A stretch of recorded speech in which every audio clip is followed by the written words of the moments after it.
그런즉 육신으로 우리 조상인 아브라함이 무엇을 얻었다 하리요? 만일 아브라함이 행위로서 의롭다 하심을 받았으면 자랑할 것이 있으려니와 하나님 앞에서는 없느니라. 성경이 무엇을 말하느냐? 아브라함이 하나님을 믿음에 그것이 그에게 의로 여겨진 바 되었느니라.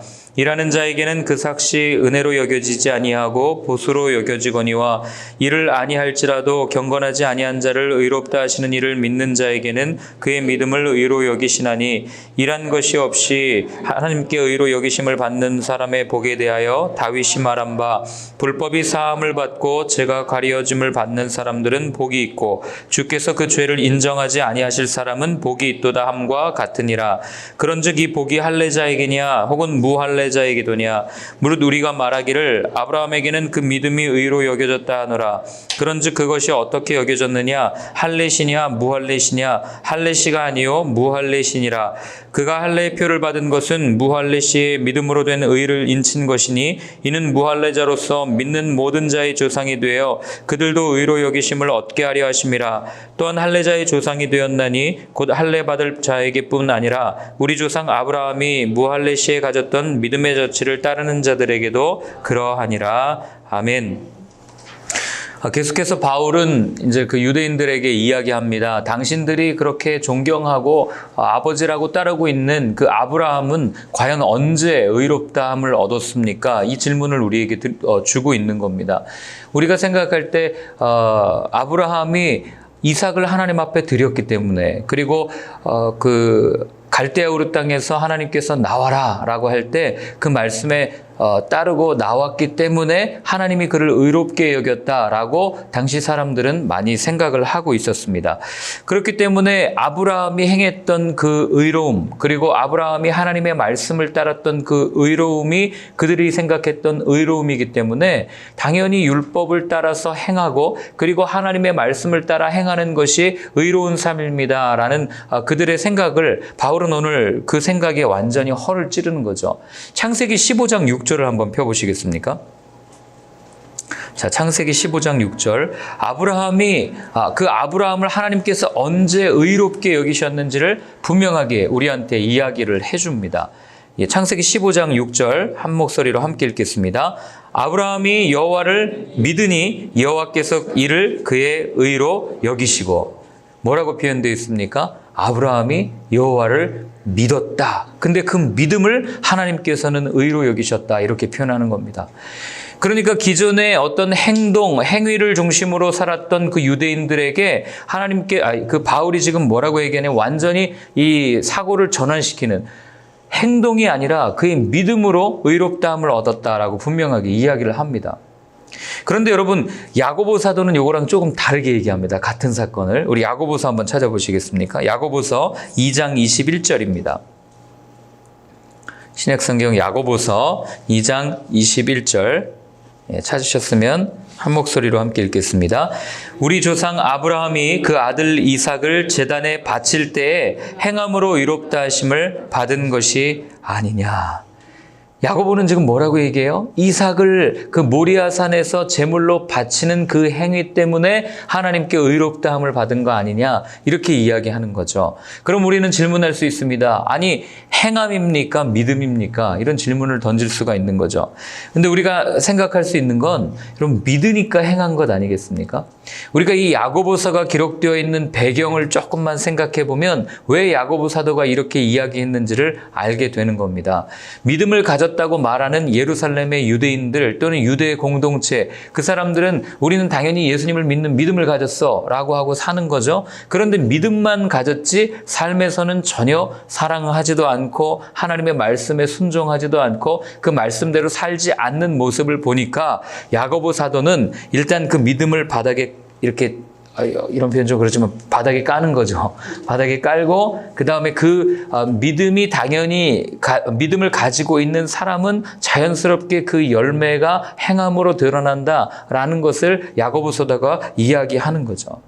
그러니까 야고보서를 우리가 읽다가 잘못 오해하면 야고보서는 행함만 강조하기 때문에 예수 그리스도를 믿는 믿음, 하나님을 믿는 믿음은 별로 중요하지 않고 우리가 어떻게 행하고 사느냐가 중요하다 이렇게 오해할 수 있어요. 그런데 야고보서 전체를 읽다 보면 야고보 사도가 그 기저에 깔고 있는 것을 뭐냐면 항상 하나님 앞에서 의식하고 사는 삶, 하나님을 의식하면서 하는 행동을 강조하고 있다는 것을 알게 됩니다. 그러니까 믿음의 야고보 사도가 그런 얘기 하잖아요. 믿음의 기도는 병든 자를 구원하리니 이런 표현을 쓰지 않습니까? 어떻게 그냥 기도하면 되지 왜 믿음의 기도라는 단어를 굳이 쓰겠습니까? 그러니까 우리가 놓쳐서는 안 되는 게 야고보 사도가 말한 행함도 믿음을 근거로 하고 있다. 왜냐하면 우리의 모든 행동은 어디에서부터 나오기 때문에 그렇습니까? 마음에서 나오기 때문에 그렇습니다. 여러분 우리가 생각하는 거 어디서 나옵니까? 눈으로 보는 데서 나옵니까? 아니에요. 눈으로 보고 잠깐 넘어갈 수 있어도 우리가 보고 만지고 우리가 오감으로 느낀 것들이 어디에 쌓여지냐면 마음에 쌓여집니다. 그리고 그 마음에서 숙성되어져서 나오는 게 우리의 행동이라는 것을 우리는 알고 있지 않습니까? 자, 그렇기 때문에 두 사도가 다른 말을 하고 있는 것이 아니라 같은 말을 하고 있다는 것을 우리는 알게 되는 거죠. 바울이 말한 행위는 율법의 행위를 말한다고 우리 말씀드리지 않았습니까? 그렇기 때문에 율법대로 사는 삶은 반드시 필요하다. 그런데 무엇이 문제냐? 여기서 또 질문이 되는 거죠. 아니, 믿음이 중요하다고 그랬는데 율법대로 사는 삶도 중요하면 도대체 무엇이 문제입니까? 유대인들이 그렇게 산 거 아닙니까? 라고 질문할 수 있지 않겠습니까? 이 답을 사실 우리가 앞에서 읽어왔던 로마서의 말씀을 통해서 우리는 추정할 수 있습니다. 자, 한번 찾아볼까요? 로마서 2장 23절입니다. 한번 같이 읽겠습니다. 율법을 자랑하는 내가 율법을 범함으로 하나님을 욕되게 하느냐? 유대인들한테 하는 얘기예요. 율법을 자랑하는 내가. 자, 그 다음에 어제 읽었죠? 3장 27절 한번 찾아보시겠습니까? 함께 읽겠습니다. 그런즉 자랑할 때가 어디냐? 있을 수가 없느니라. 무슨 법으로냐? 행위로냐? 아니라 오직 믿음의 법으로니라. 자, 지금 바울이 말하는 이 공통된 단어가 보이십니까? 한 단어가 두 번 반복됩니다. 무엇입니까? 자랑이란 단어예요. 그러니까 유대인들은 자신들의 율법의 행위를 가지고 사람들 앞에서 자랑한 거예요. 예수님께서는 오른손이 한 일을 왼손이 모르게 해라 라고 이야기했지만 이들은 오른손이 했던 율법의 행함을 왼손뿐만 아니라 오른발 왼발 내 눈이 다 알 때까지 모든 사람들이 다 알도록 자랑한 거죠. 그러니 그 회당 앞에서 기도할 때도 그 어귀에 서서 나 오늘 금식했습니다 하면서 크게 외치면서 기도하고, 그러니 예수님께서는 하시는 말씀이 금식할 땐 제발 입 다물고 조용히 아무도 모르게 가서 해라. 머리에 아주가루 이 기름을 바르고 그 다음에 좀 누가 보더라도 금식하지 않는 것처럼 하고 금식을 해라. 이런 외식적인 삶의 모습을 예수님께서는 질타하신 것 아니겠습니까?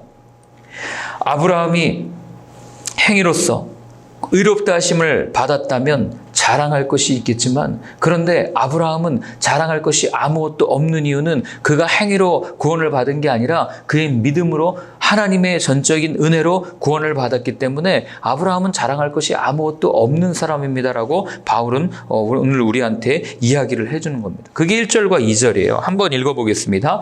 그런즉 육신으로 우리 조상인 아브라함이 무엇을 얻었다 하리요? 만일 아브라함이 행위로서 의롭다 하심을 받았으면 자랑할 것이 있으려니와 하나님 앞에서는 없느니라. 분명하게 바울이 선포하는 거죠.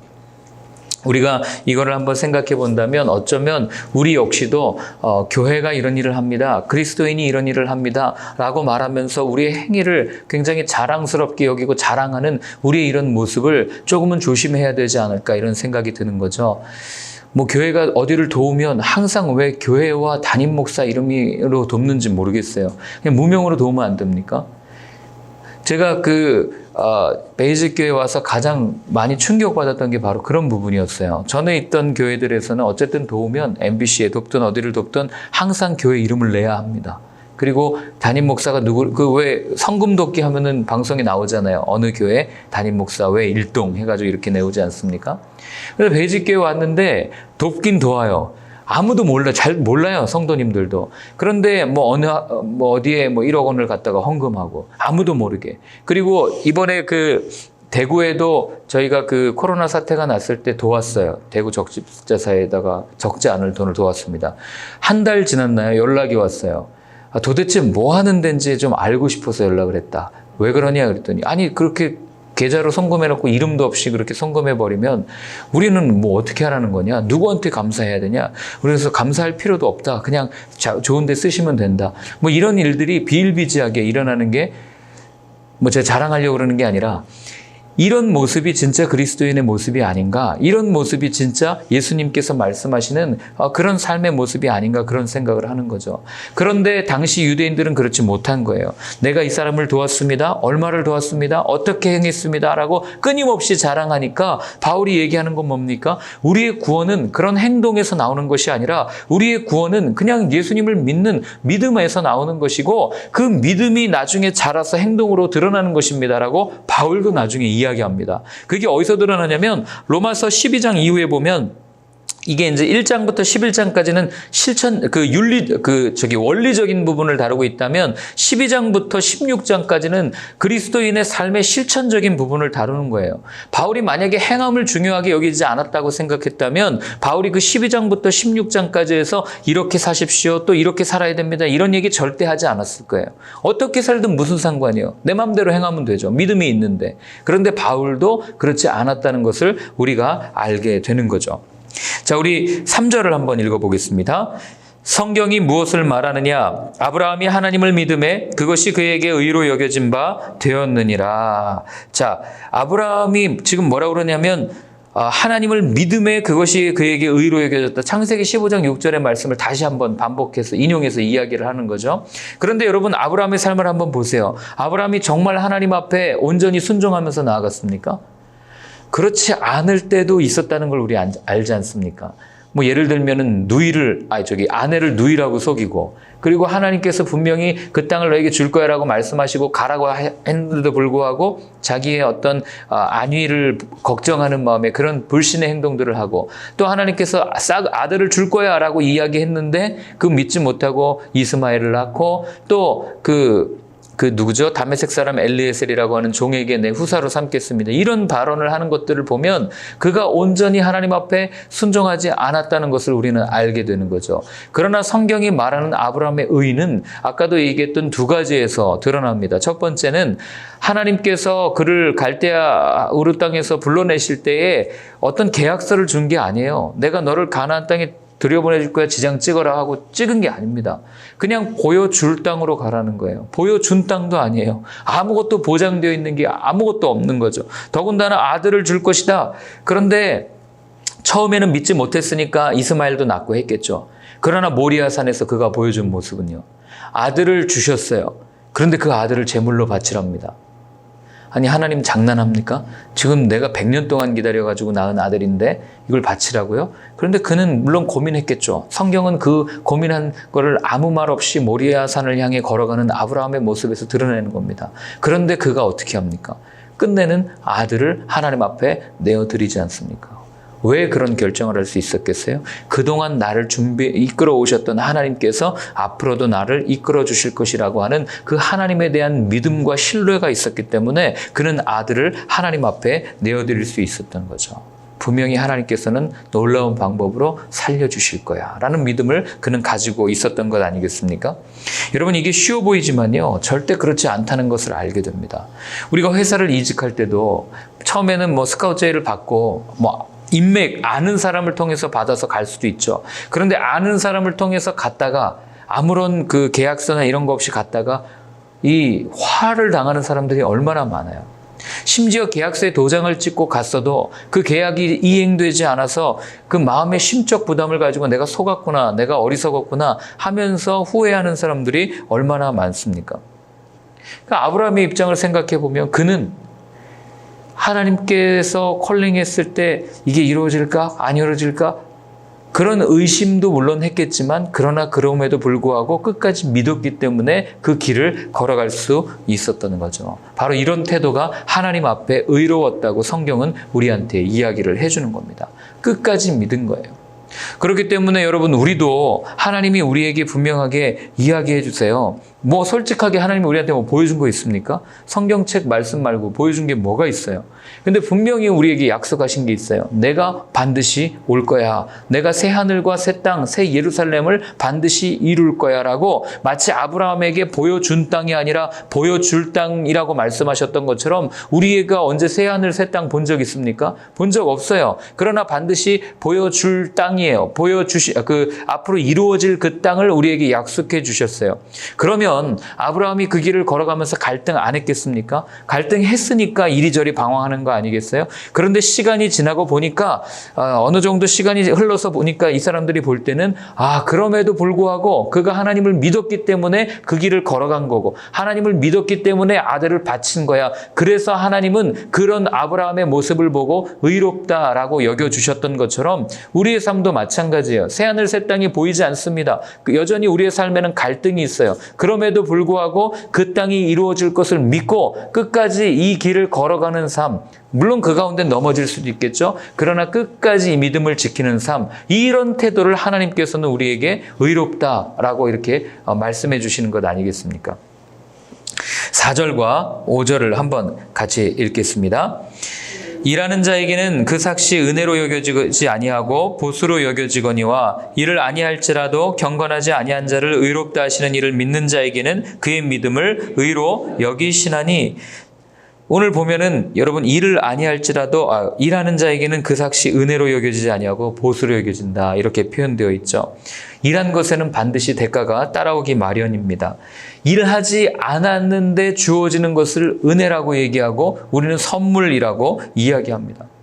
그러니까 내가 부족한데, 나는 연약한데, 나는 도저히 구원받을 자격이 없는데, 조건이 되지 않는데 하나님께서 나를 불러주셨어요. 세상으로부터 불러내어서 어디를 향해서 지금 가게 하는 겁니까? 가나안을 향해서 가게 하는 것 아니에요. 그리고 그 가는 여정 가운데 하나님이 나와 함께 해주시고, 그리고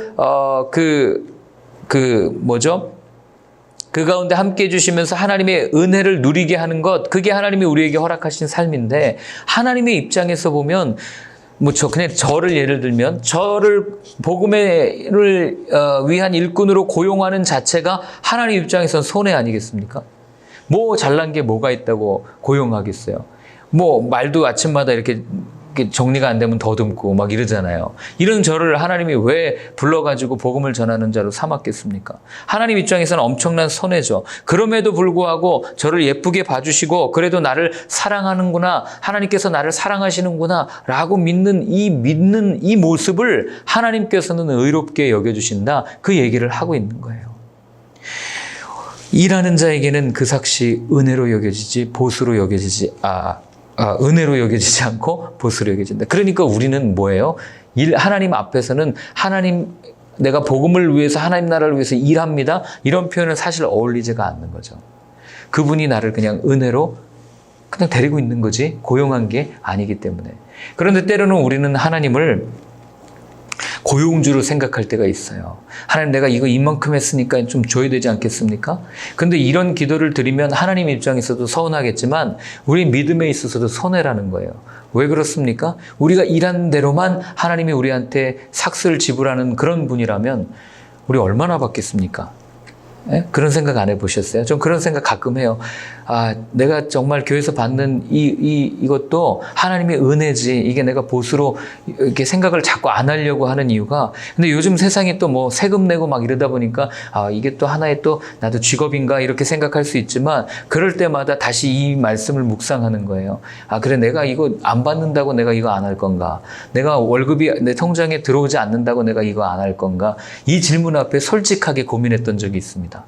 그런데 내린 결론은 월급 안 들어오면 어때요? 좀 못 먹고 살면 되잖아요. 그렇지 않겠습니까? 더군다나 하나님이 저한테는 최고의 조건을 주셨어요. 애가 없잖아요. 그러니 제가 무슨 걱정을 하겠어요. 같이 동역하는 목사님들 보면 애 때문에 여러 가지 고민들을 하더라고요. 어떻게 해야 됩니까? 어떻게 해야 됩니까? 근데 저는 그냥 아내만 설득하면 되잖아요. 가자, 죽으러 가자. 그러고 그냥 가면 되는 거 아닙니까? 이런 거를 볼 때 나는 정말 아무것도 받지 않아도 하나님의 일을 할 수 있는가? 이 질문 앞에 예스라고 대답하기까지요, 몇 년이 걸렸습니다. 그럼에도 불구하고 지금도 솔직히 요만큼은 갈등이 좀 있어요. 그래도 하나님, 그래도 좀 줘야 되는 거 아닙니까? 이런 생각이 있지만, 그럼에도 불구하고 오늘 본문의 말씀 여러분 꼭 기억하시면서 하나님이 우리에게 직분을 맡기셨다는 것, 하나님이 우리에게 섬기라고 허락하신 것은 우리에게 어떤 보수를 주시기 위함이 아니라 그냥 은혜로 주셨다는 것을 꼭 기억하시고, 어떻게 교회를 이렇게 섬기고 또 우리가 주님의 일을 하면서 절대로 내게 무언가 주어지지 않는다고 실족하지 않게 되는 저와 여러분들의 삶이 되기를 바랍니다. 근데 하나님께서 주시는 은혜는 그래서 대가와 다른 거예요. 내가 무언가를 했기 때문에 주는 것이 아니기 때문에. 근데 우리는 이걸 다 알거든요. 근데 뭐가 문제가 되냐면 어느 순간 이 은혜를 당연한 대가로 여길 때 우리에게는 문제가 되는 거죠. 예를 들어서 제가 제 노트북을 누굴 돕고자 어떤 분에게 드렸어요. 그랬더니 이분이 고맙습니다 하고 처음에 받았는데 하루 만에 연락이 왔어요. 이거 뭐도 안 되고 뭐도 안 깔려 있고 이거 키도 잘 안 눌러지고 이거 뭐 왜 놔준 겁니까? 이거 AS에서 갖고 오십시오. 뭐 이러면 여러분 제 기분이 어떨 것 같으세요? 뭐 이런 사람이 다 있어. 뭐 이렇게 평가하지 않겠습니까? 하나님의 입장도 똑같은 거예요. 아무 조건 없이 우리에게 예수 그리스도의 그 십자가의 은혜를 주셨는데 처음에는 은혜로 받아들이다가 언제부터는 당연한 대가로 여겨지고 그리고 나서는 하나님께 더 구하기 시작하는 거죠. 모자랍니다. 부족합니다. 그러니 그것을 바라보시는 하나님의 마음이 어떻겠습니까? 거저받았는데 기가 차신 거죠. 그래서 오늘 바울은 다윗을 예를 들어서 설명합니다. 우리 7절부터 9절까지를 한번 읽겠습니다. 불법이 사함을 받고 죄가 가려짐을 받는 사람들은 복이 있고 주께서 그 죄를 인정하지 아니하실 사람은 복이 있도다 함과 같으니라. 자, 여기까지 보면요. 불법이 사함을 받고 죄가 가려진 사람들 복이 있다. 한마디로 얘기하면 다윗이 밧세바와 간음했는데 하나님이 그냥 덮어주셨잖아요. 그가 나단 선지자의 책망을 듣고 회개했을 때 하나님이 덮어주셨죠. 그 이야기를 하면서 그걸 누구한테 적용합니까? 우리 자신한테 적용하는 거예요. 불법, 우리는 늘 불법을 행하지 않습니까? 죄를 짓지 않습니까? 그런데 그것을 사함을 받고 우리의 죄가 가려지는 사람, 무엇으로 가려져요? 십자가의 보혈로 이미 가려진 사람 아니에요. 그래서 우리는 하나님 앞에 설 때 더 이상 죄인이 아니에요. 우리는 죄인된 의인입니다. 이게 무슨 얘기입니까? 여전히 죄를 가지고 있어서 죄를 지을 수밖에 없지만 그리스도의 보혈로 다 덮어놔서 이제는 하나님 앞에 대면할 수 있는 거 아니에요? 하나님 앞에 나아갈 수 있는 거 아닙니까? 그러니까 하나님은 지금 그리스도의 보혈의 안경을 끼고 우리를 보시는 거예요. 그러니 우리가 더 이상 죄인으로 보여지지가 않는 거라는 걸 바울이 오늘 이야기를 한 겁니다. 그래서 주께서 그 죄를 인정하지 아니하실 사람은 복이 있도다 함과 같으니라. 그러니 우리가 복된 사람이다. 그 얘기를 바울이 하면서 우리 9절에도 보면요. 한번 읽겠습니다. 그런즉 이 복이 할례자에게냐 혹은 무할례자에게도냐 무릇 우리가 말하기를 아브라함에게는 그 믿음이 의로 여겨졌다 하노라. 자, 정리합니다. 쭉 이야기하면서 바울이 정리하는 거예요. 그렇게 죄가 가려진 복을 받은 사람, 그 사람이 아브라함이었고 다윗이었는데 아브라함이 어떻게 얘기합니까? 그 복이 할례자에게냐 혹은 무할례자에게냐. 그리고 혹은 우리가 말하기를 아브라함에게는 그 믿음이 의로 여겨졌다 하는데 그 의가 유대인들에게만 가는 겁니까? 이방인들에게만 가는 겁니까? 이 얘기를 바울이 마지막으로 질문을 던지는 겁니다. 그에 대한 답이 10절, 11절, 12절이에요. 한번 같이 읽겠습니다. 그런즉 그것이 어떻게 여겨졌느냐? 할례시냐 무할례시냐? 할례시가 아니요 무할례시니라. 그가 할례의 표를 받은 것은 무할례시의 믿음으로 된 의를 인친 것이니 이는 무할례자로서 믿는 모든 자의 조상이 되어 그들도 의로 여기심을 얻게 하려 하심이라. 또한 할례자의 조상이 되었나니 곧 할례 받을 자에게뿐만 아니라 우리 조상 아브라함이 무할례시에 가졌던 믿음의 자체를 따르는 자들에게도 그러하니라. 자, 지금 유대인들한테 하는 얘기가 뭐예요? 너네들 아브라함의 자손이라고 자랑했잖아. 그런데 그 아브라함이 언제 의롭다함을 받았다고요? 할례 받기 전에 의롭다함을 받습니다. 할례는 나중에 17장 넘어가서 나오고 하나님이 의롭다 한 거는 앞에 15장에 나오는 얘기죠. 횃불 언약을 할 때. 그러니까 순서가 뒤바뀌어 버린 거예요. 하나님이 먼저 의롭다 했고 그 다음에 할례를 행하신 거죠. 그런데 유대인들은 할례를 받아야만 의롭다함을 칭함을 받는다. 이렇게 생각을 해버린 겁니다. 제가 얼마 전에도 세례 이야기하지 않았습니까? 세례 받아야 우리가 의로워지는 겁니까? 아니에요. 이미 세례 받기 전에 하나님은 우리를 이미 의롭게 하셨습니다. 어떤 사람들에게요? 어제 말씀드렸던 것처럼 누구든지 예수 그리스도 앞에 나오는 사람들에게. 그렇기 때문에 우리의 행위를 끊임없이 자랑하려고 하는 이런 모습들이 유대인들의 모습과 별반 다를 게 없다는 거예요. 유대인들이 그토록 자랑하는 다윗의 후손이다라고 자랑하는 그것 역시 오늘 바울이 얘기하잖아요. 죄가 가리워진 사람이다. 허물이 가리워진 사람이다. 그런데 이게 누구에게요? 할례자뿐만 아니라 무할례자에게도. 그러니까 하나님의 복은 모두에게 공평하게 주어지는 거다. 이 얘기를 하고 있는 거 아니겠어요? 이 얘기를 예수님도 똑같이 하잖아요. 하나님은 의인에게만 해를 비춰주시는 분이 아니라 악인에게도 해를 동일하게 비춰주는 분이시다. 그렇기 때문에 우리가 놓치지 말아야 될 건 우리는 예수님을 믿는 사람들이에요 라는 이 기준을 가지고 세상을 너무 정죄할 필요가 없다는 거예요. 왜요? 그들은 하나님이 알아서 때가 되면 정죄할 겁니다. 우리는요, 우리에게 맡겨주신 사명대로 세상에 나가서 이 예수님의 이야기, 이 구원의 이야기를 전하면 그걸로 된 거예요. 왜 계속 세상과 그렇게 싸우려고 하십니까? 세상과 싸우면 싸울수록 우린 손해입니다. 왜 그런지 아십니까? 성경에 한 번도 세상과 싸우라는 얘기를 한 적이 없어요. 가만히 살펴보십시오. 오히려 악한 영을 대적하라고 그랬죠. 세상 사람들을 대적하라고 한 적이 없다는 것을 우린 분명히 기억해야 됩니다. 예수님도 그러셨죠. 베드로가 대제사장의 종 말고의 그 귀를 잘라버렸을 때 예수님 분명하게 얘기하십니다. 칼로 흥한 자는 칼로 망하게 될 거다. 그러니 초대교회 사람들이 왜 로마라는 제국을 뒤집어 엎고 싶지 않았겠어요? 그 안에도 재력가가 있었고 권력자가 있었는데, 그런데 그들이 그 권력을 포기하고 그 재력을 포기하면서까지 순교의 자리까지 나갈 수 있었던 이유는 그것이 예수님의 방법이 아니었음을 알았기 때문이었던 거죠. 말씀을 맺겠습니다. 어쩌면 우리는 그리스도인이라고 하는 이 자부심 때문에 정말 어떻게 보면 쓸데없는 자부심이죠. 이 자부심 때문에 끊임없이 이 당시 유대인들처럼 우리의 행위를 자랑하고, 그리고 우리가 끊임없이 기준을 정해놓고 정죄하고 판단하는 삶을 살려고 할 때가 있는지 모르겠어요.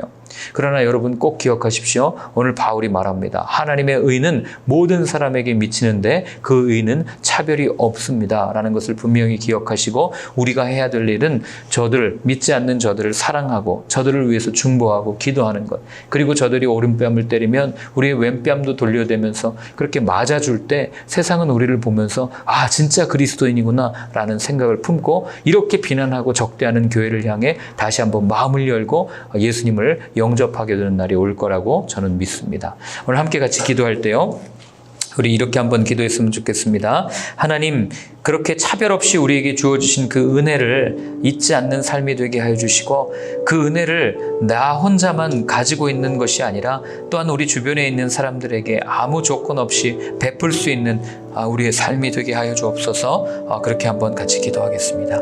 하나님 아버지, 하나님 오늘도 바울을 통하여서 우리에게 말씀하여 주셨습니다. 하나님, 끊없이 내 자신을 자랑하고 싶어하고 내가 했던 일들을 자랑하고 싶어하는 것이 우리의 본성입니다. 하나님 아버지, 이 마음을 십자가 앞에 못 박게 하시고 이제는 내가 사는 것이 아니라 내 안에 계신 그리스도께서 사신 것이라고 고백했던 바울처럼 하나님, 그 고백이 우리의 고백이 되게 하여 주시고 나의 고백이 되게 하여 주시고 이 교회의 고백이 되게 하여 주시옵시고 이 땅의 모든 교회들의 고백이 되게 하여 주옵소서. 하나님, 그래서 더 이상 이제 우리의 모습, 우리의 것을 드러내는 삶이 아니라 그리스도의 십자가, 하나님의 신비, 하나님의 영광만을 드러내며 살아가는 저희들의 삶이 되어줄 수 있도록 하나님 도와주시옵소서. 그렇게 사는 것이 너무나도 쓰라리고 힘들고 아픕니다. 그럼에도 불구하고 우리를 불러주신 그 은혜를 기억하며 다시 한번 순종하며 나아가는 저희의 삶이 되게 하여 주옵소서. 하나님 아버지, 오늘도 나 자신을 자랑하는 삶이 아니라 예수 그리스도의 십자가만을 자랑하는 우리의 삶이 되게 하여 주옵소서.